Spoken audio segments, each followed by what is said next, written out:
What I do is inconsequential. Why I do what I do is I get to shorten people's journeys every day. What I love about our hospitality industry is that it's our mission to make people feel cared for while on their journeys. Together, we'll explore what hospitality means in the built environment, in business, and in our daily lives. I'm Dan Ryan, and this is Defining Hospitality.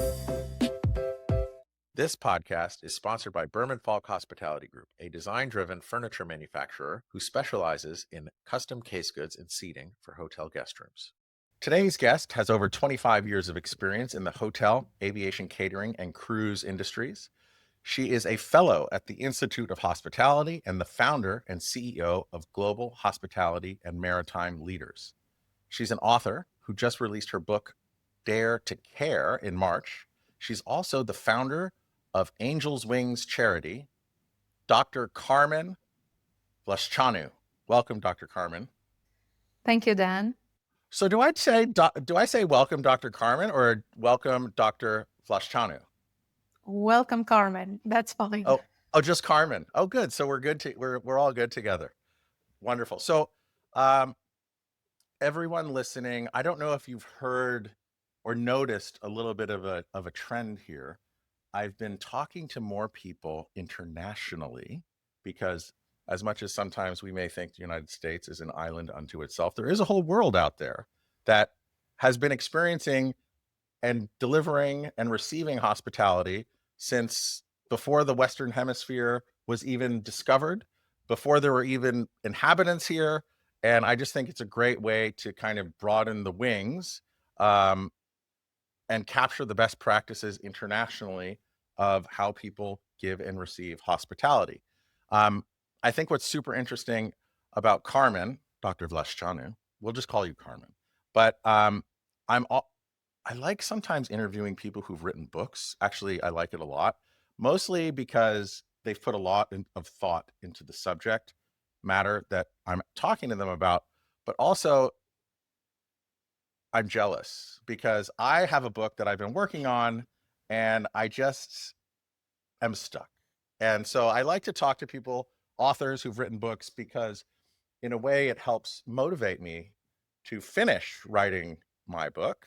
So I thank you for helping fuel my jealous motivation, Carmen. And I'd like to welcome you to Defining Hospitality from Romania. And before we get into our conversation, I must ask you, with all this thinking and thought leadership that you've done about hospitality internationally, how do you define hospitality? Well, Dan, first off, it's a pleasure to be in your show. In a nutshell, for me, true hospitality really means to treat people how you'd like to be treated.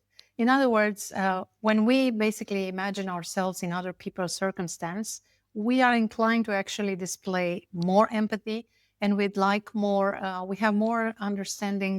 We have a better understanding of things from their perspective, and offer them service basically with grace and to the best of our abilities. Now, you've worked in many different facets of our industry, from the water to, I don't know, did you actually work on airplanes, or were you helping come up with like food options and food solutions for aviation? So a little, I guess, before I bungle your entire career arc, why don't you tell us a little bit about how you came to the place to where you decided to write this book, Dare to Care, which just released in March. And I'll put the link in Amazon so that anyone who's interested can also buy that as well. Basically, coming from a communist country, I've always wanted to live abroad, to work and live abroad, just because it was impossible at that time. And so this enabled me to get myself involved in a professional field that would expose me to international way of doing business, international hospitality. And so from early stage of school, basically I enrolled in catering business at the international airport in Romania. So that gave me the opportunity of working with and collaborating with management that was outsourced from different countries, and I was able to learn better English and speak and have a better understanding of the culture that they were coming from. And I continued to work there until the opportunity arose that for me to join the cruise ships. And when that happened, of course, I was very glad to leave Romania. By then, the communist regime had fallen as well. And indeed, I joined the cruise ships, one of the most, to me, it was amazing cruise line at the time, Carnival Cruise Line. It's still isn't that still the biggest cruise line in the world right now? Yeah. It is still the most popular and the most fun, actually, cruise line in the world. Okay, now you've piqued my interest. Carnival, I know how to quantify it as the biggest. Like I could look at annual reports, it's publicly traded, there's probably data in there. How do they rank the most fun? How can you say that with such um, certainty? Well, they're actually they're having a lot of programs that are really fun on board the ship, and they're very interactive with their guests. Basically, they have programs designed from for 2 3 year olds going up to the ages of the oldest person that you can you know that you can have as guests. They're very interactive, and they're designing their programs based on the different groups' age of guests, and yeah, they're rated by the guests themselves, actually.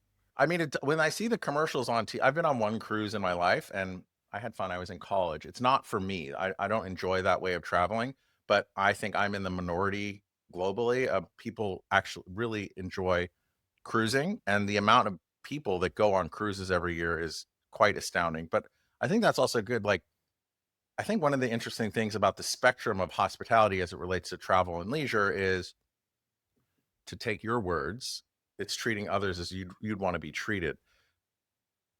There's an experience for everyone out there, and I think for a lot of these brands, from the biggest cruise ships to the biggest hotel brands, all the way to a small Airbnb or even a bed and breakfast, there's a there's an experience for everyone, whether it's camping or to like these incredible cities that go on the ocean. Um, there's something for everyone. And so you used hospitality, your entrance into hospitality was to learn English, to kind of get out of and experience the world from a communist, under the thumb of a communist regime. And you did aviation catering, which I don't imagine you're interacting with guests very often doing that, right? I envision you wearing like a hairnet and gloves, working in a big industrial kitchen. Is that right? Yes, that was the beginning of my career. But later on, as I moved up, basically up the ladder, I became the coordinator for the catering company, and involved in menu development as well as different exhibitions. Basically, we would bring in new clients and we would coordinate the menu display, and just bringing in new new accounts. And so I was involved in that. And later on, Cruising. like I said, yeah, cruising, yes. Okay, so how did you find your way?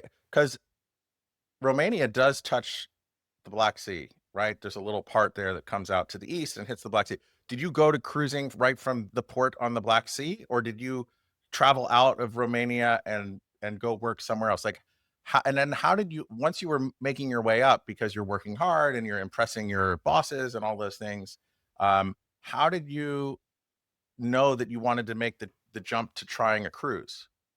Well, basically, I did want to work for the biggest cruise line in the world ultimately, and I was lucky that at that time there was a selection in town, particularly for Carnival Cruise Line, and you can imagine that I didn't think twice, and I applied. I've been selected, and I didn't even finish my. I was supposed to have an exam scheduled for that summer, But I didn't wait.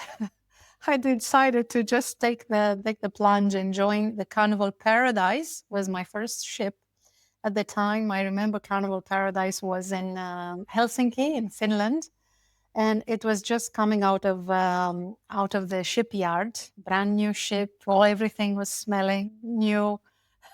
It's a beautiful experience and very vivid in my memory. And yes, I was actually the only female and the first female at the time in the kitchen because I joined as a cook.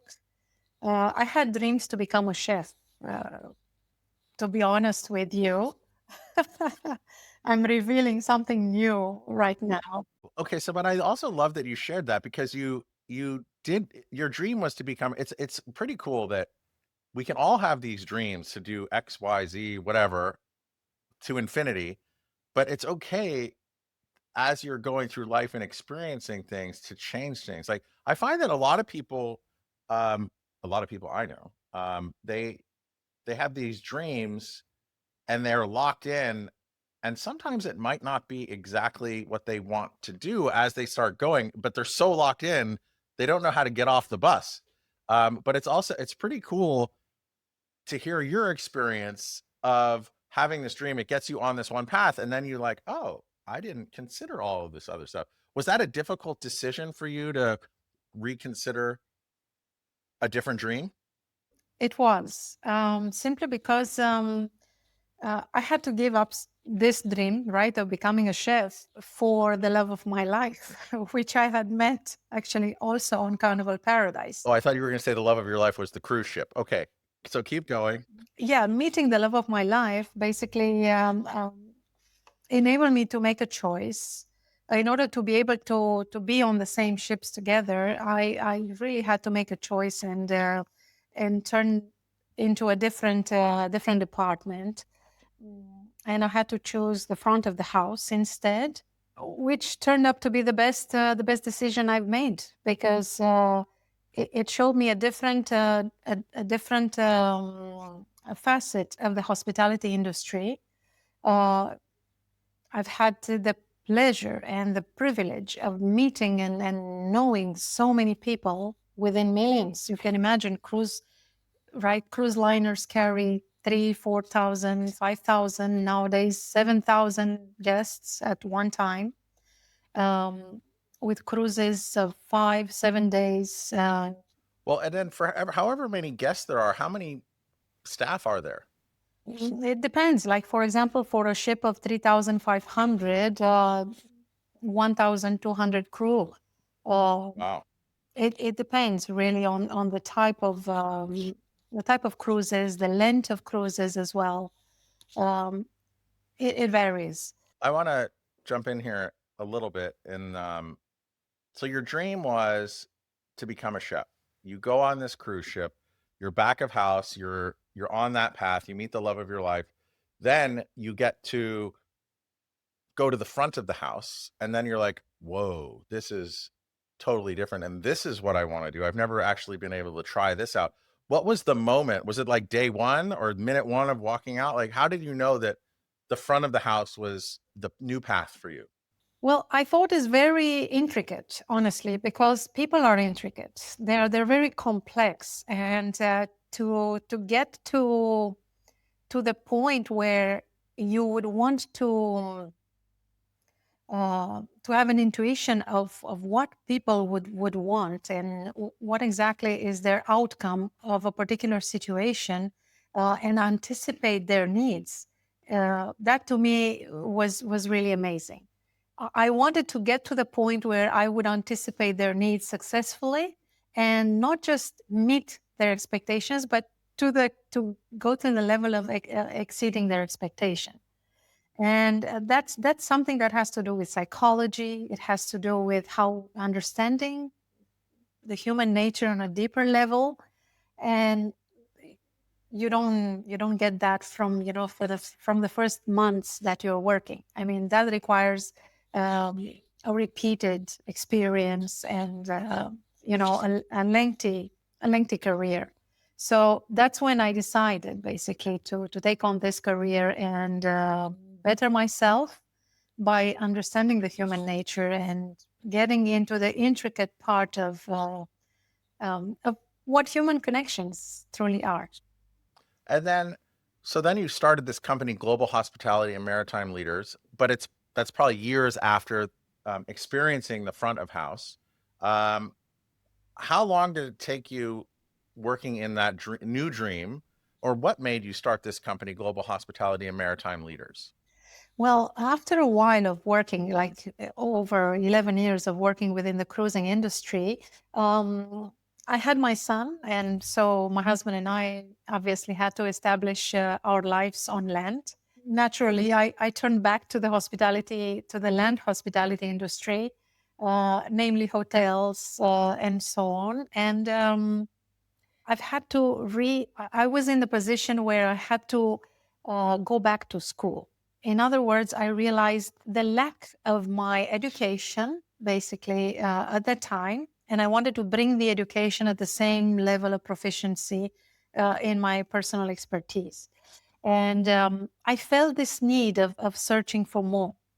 And I finished my studies, went through I studied management marketing. Then I did an MBA in international business and entrepreneurship because I wanted to start my own business. And was that all in Romania, or had you moved to a different country at this point? No, it was, I was doing the studies in Romania while working in the UK for an English company.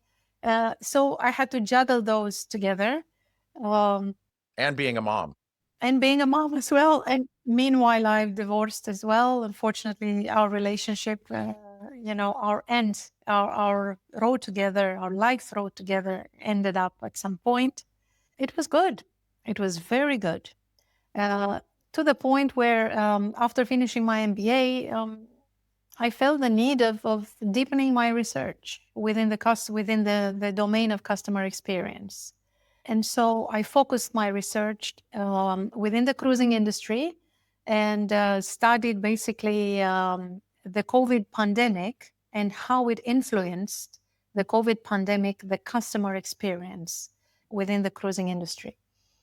I thought that was a very interesting topic to research at the time because the biggest industry in the world, the biggest segment of the tourism industry, had gone from a multi-billion-dollar industry, had gone to zero. From basically, it's been stopped. It went to a halt, and it was tremendous for me to see exactly the ability of the industry to regain, its momentum.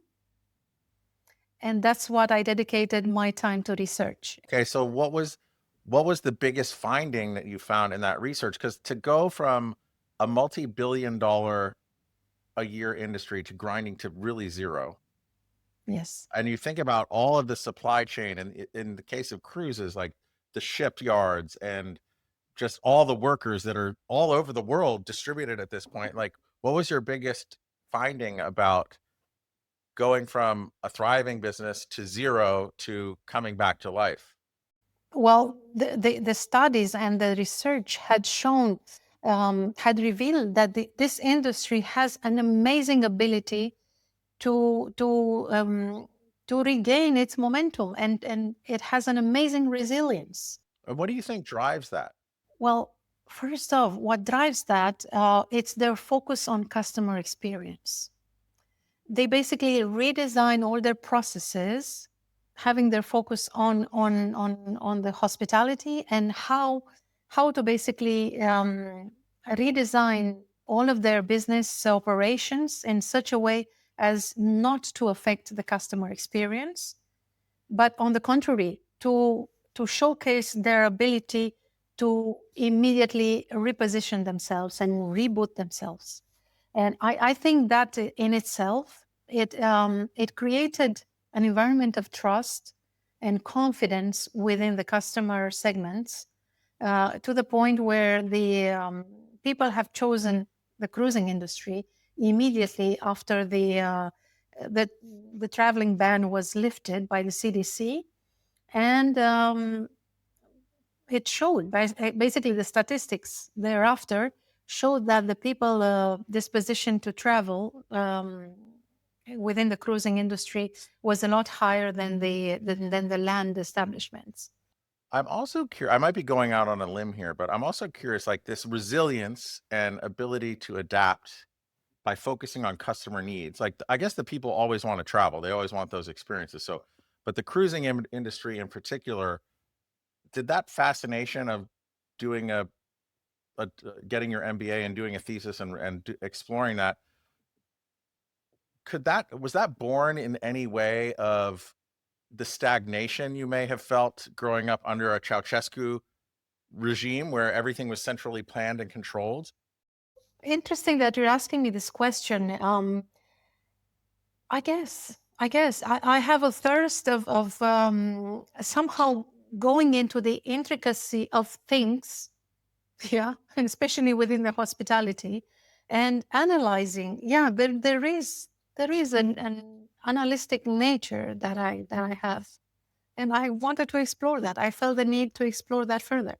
But it is amazing to me how in many of these regimes, and they're happening again now, even here, where it's like some central planner thinks that they can organize everything. They have a plan for how everything is going to happen. And I feel like it takes away the ability of the market and the people who want those experiences to find their own way. I just find it very selfish and limiting for the creativity of the people that live under the thumb of a regime like that.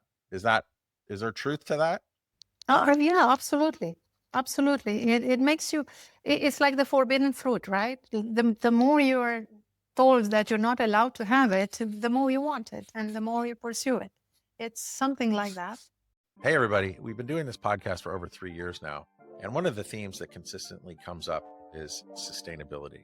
And I'm just really proud to announce that our sponsor, Berman Falk Hospitality Group, is the first within our hospitality industry to switch to sustainable and recyclable packaging, eliminating the use of styrofoam. Please check out their impact page in the show notes for more info. Okay, so fast forward to you start Global Hospitality and Maritime Leaders, and you have this entrepreneurial drive. Tell us, like, what do you do? First of all, what started you on that entrepreneurial path, and what is the driving thesis of your company? Basically, what Global Hospitality and Maritime Leaders is all about is dedicated to actually giving back to the society, namely new entry-level students within the hospitality industry, or aspiring managers, or just simply people that have pursued different careers other than hospitality and are looking to pivot. And so, what this platform is about is bringing together professionals from this industry, colleagues that I worked with as well, and other names within the industry that are willing to share from their expertise, besides of the theoretical aspects of a certain specialization, to bring in other secrets and insights that are not otherwise readily available, or that they are willing to share with others. So, if someone out there in the world is doing one job and they say, you know what, I want to try and get into cruising or um, some other form of the hospitality industry from an operations perspective, how do they find you? Are there other? I would imagine there's other like learning platforms like that out there, but like what sets you apart from the other ones, and how does that ideal customer, if you will, find you? The ideal customer can find us on the website. We have a website, Global Hospitality Leaders, GH Leaders is called .com. And they will find us basically Just searching for different courses, leadership courses, as well as personal development courses, customer experience courses as well. On the same platform, there are different other services that we provide, namely counseling service. We also have mystery shopping for hospitality organizations as well, consultancy, servicing, life mentoring as well. So it's an array. It's a broad array of development for a large segment of people. And you started this coming out of COVID, correct? Actually, 2 years ago. Oh, 2 years ago. Okay, so okay, great. So that would have been 2023? 2023. Yes. Yes. Okay. And then so in the 2 years that you've started, what's been the most surprising thing for you as the leader of this company?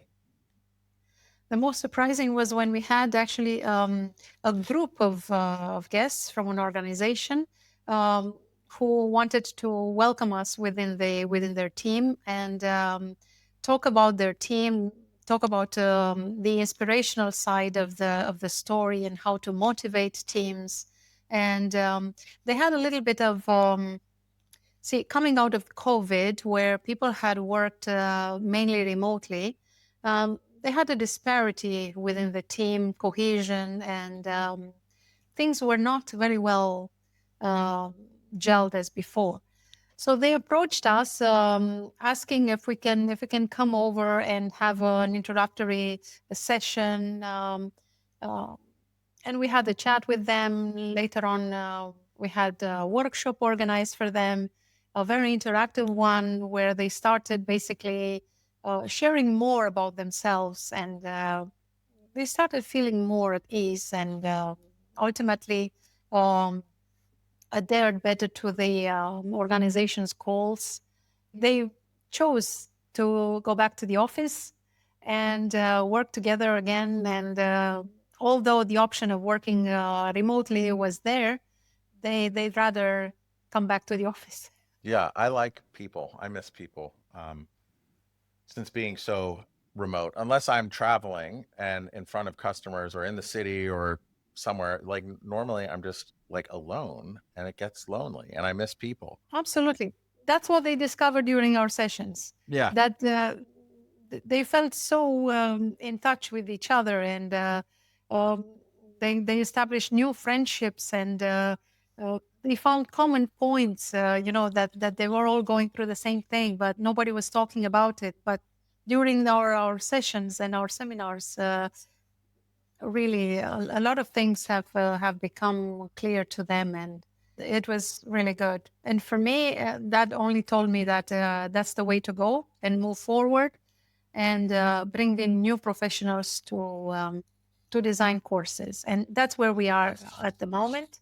We're designing the courses. We're bringing in new professionals to join the Global Hospitality and Maritime Leaders Movement. And yeah, stay tuned. There's more to come. Okay. And then, so one can argue that this business that you started was really to impact others who maybe were considering a career in hospitality. And despite that drive to impact others and change their lives, you also then started a charity called Angels Wings, which also helps people and hopefully will help change their lives. So, how did you go from one business to do this to then also founding a charity to do more of the same? That's so true, Dan, and I'm happy that you asked me this. Um, I really felt compelled at some point between finishing my PhD, starting and continuing this project that I have. I felt compelled of starting a charity as well. Um, Within the areas of Romania, there are many communities that lack the basic needs. They lack access to school supplies, books, you name it. I mean, to us, these are basic needs, but to them, it's something that they're longing for. And so I looked at the educational aspect of our communities, the vulnerable communities. And I said, I decided within my soul that, this is something that I felt a duty to start doing something for them as well. And so I started the charity, Angels Wings Charity Org. And yeah, we're trying to give back to the society in this aspect as well. We're raising funds, funds that are actually getting back to these communities in the form of school supplies, backpacks, school bags, books, so you name it, clothes as well, food. Sometimes there is a need for food as well. And so, yeah, we're doing everything we can to inspire people to be that change that they want to see in the world. Okay. And then at what point through starting your company or going back to school, starting your company, and then starting this charity, did you decide to write a book? So how did that all come to be? And then tell us about this book that just came out this past March. Originally, there were supposed to be two books. One on customer experience and hospitality, so on the professional side, and the other book was going to be about inspiration to never give up and motivation for people that are, going through difficulties in their time, in their lifetime, and how to find the power within themselves and the resilience to move forward and never give up. And so these two books ultimately became one because of time constraints as well as uh, other constraints, but mainly time. So these two books were merged into one, and ultimately, this choice was the best thing that I could have done, because there are many books on personal development and resilience and how to discover your true purpose in life. And there are other many books on leadership, management, hospitality, and customer experience. But there are very few or none that I came across that basically treats the two subjects together. Because let's face it, what is customer experience if behind the desk you have a person that doesn't feel like they're on the right track, or doesn't feel that they're on the right um, life path, or that is struggling with a lot of internal turmoil, and it doesn't feel aligned within their true life purpose. What is customer experience without that, right? I mean, let's face it. I mean, if you don't have the right person in the right, in the right place of work, and that it feels complete, that it feels happy, that it feels uh, that they have a good work life balance, they're not going to give their best, right, to their customers, because their ability of giving their best is hindered by the very fact that they themselves don't feel, very well aligned or happy or fulfilled or content within their lifetime. So basically, by writing this book, I decided to create a bridge between the customer experience aspect of our society, which is no longer just within the hospitality industry. Let's face it, we talk about customer experience in every aspect of our society. And I created a bridge between the professional side of it and the personal life of it. And zoomed in to the innermost core of our human potential. And basically, I'm treating subjects that have to do with developing your personal abilities in such a way as to develop your utmost potential and manage to create a life of abundance, ultimately, to improve your creativity, to improve your resilience, and all the abilities and gifts that are naturally given to us. I'm just taking notes here because, like, as you're talking, I'm feeling like imagine a funnel, right? So you have this charity that impacts maybe younger people, and then you have these courses that can help direct them into professionally, and then a book that they could read along the way. Do you have, is it still too early, but do you have an example of someone who you impacted in the charity, then they went to the courses and then they read the book along the way and like you've changed the arc of their life? At this point, we're working actually with a student. Yes, we're working with a student whom we've helped to to have access to funding in such a way that uh, they managed to find their additional tuition in order to be able to gain, to finalize their exams. And further on, they're looking to start a career in hospitality. Yes.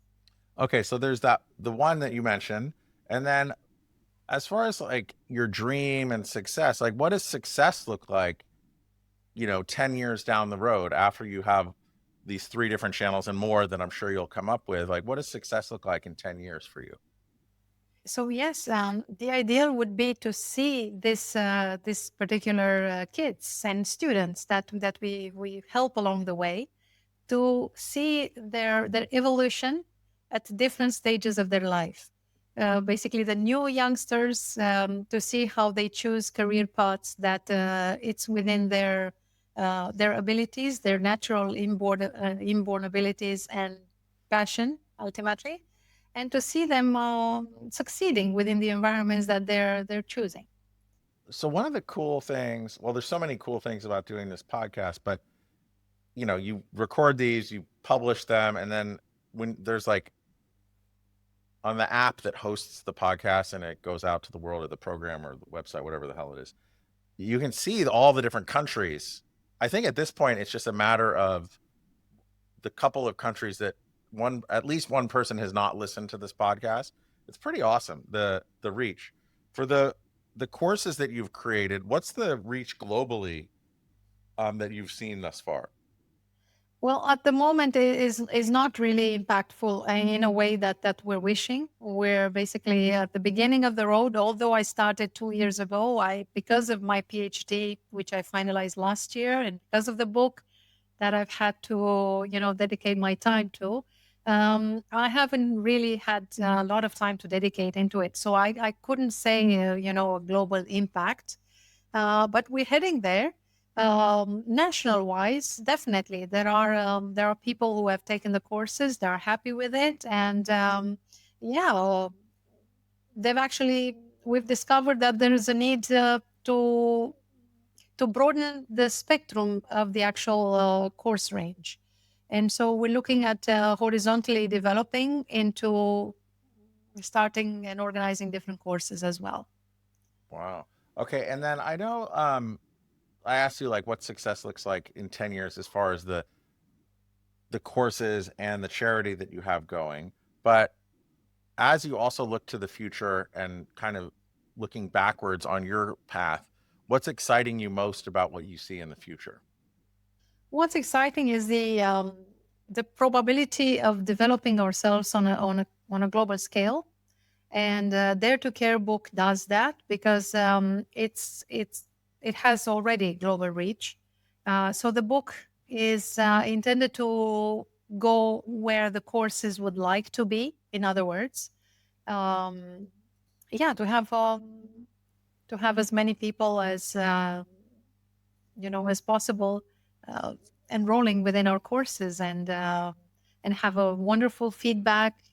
This is always uh, it warms your heart when you have wonderful feedback from your students. Cool. Yeah. Well, I wish you success on that path. I have a separate question. Like, if I look at the map of Romania, it's in Eastern Europe, right? From Greece northward all the way up to like Latvia, Lithuania, Estonia. But the language is a romantic language in the sense that it's derived from Latin, correct? It's not a Slavic language, but there's this barrier of like Slavic speaking countries that go up to the what what are you how do you why is that? I'm very confused and intrigued by that. Well, this goes back in history. Luckily and proudly, we were able to conserve our language as well as the borders of our country. This thanks to our ancestors, and hopefully, because we've just recently come out of elections, presidential elections, and you know that the political, economical climate lately has been very volatile in the region. Totally. Yeah. We're hoping that, you know, there'll be many, many hundreds of years ahead that we'll be able to say proudly the same thing, that, we've been able to preserve the borders and our culture and our language in the same manner that it's always been, a Latin language. Yeah. It's interesting how it's, and then you even have like the Germanic ones up in there, and somehow Romania is like this island. It's really interesting. I got to do some reading on that. But I would imagine it started from back with the Romans. Back with the Romans, obviously. Yes, yes. Okay, so it was probably some expedition that created some kind of a kingdom out in Romania. Okay, I need to do some research. But Carmen, this has been so fantastic. If people wanted to learn more about you or all the things that you have going on, what's the best way for them to do that? Well, they can check out my website, Global Hospitality and Maritime Leaders. Also, they can look up Dare to Care. The book as well is very insightful. It They can take a peek into the pillars of the care model. Oh yeah, so tell us what they are. And it's about connection, authenticity, resilience, and ultimately evolution, because it leads to evolution. Yeah, it's a recipe for success, not just professionally, but also personally as well. Love it. That's yeah, that's the book which is meant to be as a bridge between our personal development, which, let's face it, we all are doing it throughout our lives, and our professional careers. Wonderful. And we'll be sure to put all that up in the notes just in case anyone is interested. Um, but I just want to thank you for signing in all the way from Bucharest. I assume you're in Bucharest, yeah? You're in Bucharest right now? At the moment, yes, I've just returned from my book launch. I've been in England last week, and I've launched the book Dare to Care. I've launched it in a beautiful, majestic, historical Victorian castle in the heart of London, at the Royal Victoria Patriotic Building. The launch took actually place on May 7th, and it's been a beautiful event which brought together professionals from the industry, cruise industry as well, hospitality. The Institute of Hospitality as well was present. Sports, arts, culture, NGOs. Yeah, it's been brilliant indeed. Well, and it's also, I feel like it's almost Queen Victoria's birthday coming up. I think she was born on the 24th of, I was just talking about this morning with some friends from Canada. She was born on the 24th of May, and I think she would be over 200 years old now. I forgot what they said. But anyway, that's cool. Awesome. Well, we'll be sure to put that in the show notes. And I just wanted to thank you and also thank all of our listeners, because without you, we wouldn't have this global reach and we wouldn't be able to interview these great speakers and thought leaders such as Carmen, who are really making a difference kind of one person at a time or one idea at a time. And if this has changed your idea about hospitality or how to impact others, or you know someone who might benefit from this, please pass it along. I'll be sure to put all those links in the show notes. And thank you. Thank you. Thank you. We'll catch you next time.